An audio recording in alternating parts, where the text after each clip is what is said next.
Gaur hemen elkartu gea denok lehengo urtean, kurtso amaieran, Cambridgeko azterketak egin eta gainditu zituzten gaztetxoen gaitasunak ospatzeko.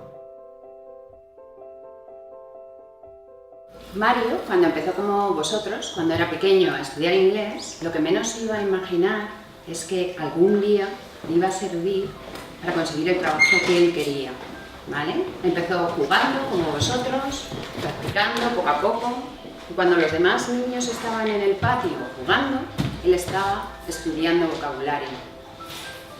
Muchas veces, aunque todavía sois muy pequeños y no lo entendéis, pero muchas veces empezar desde pequeños os va a abrir muchas puertas a un montón de cosas, a un trabajo, a un viaje, a una ilusión. Y normalmente todos ese tipo de cosas lo vais a tener que hacer en inglés. Y os animo a que sigáis trabajando y a que sigáis estudiando con las mismas ganas como hasta ahora.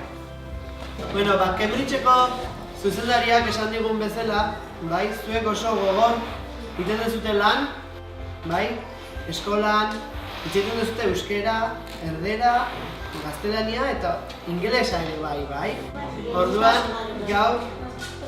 gaude hemen zuei zoriontzeko. Maya, un restaurazo. Venga, Maya, come up here. Well done, well done.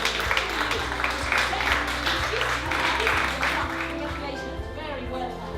Very well done.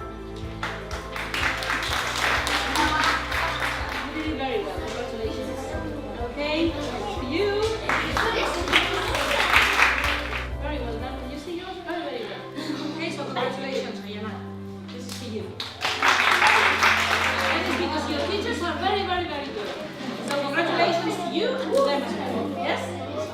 This is to you.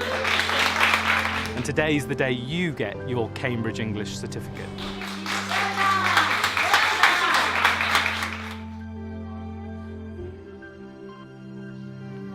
Eskerrik asko.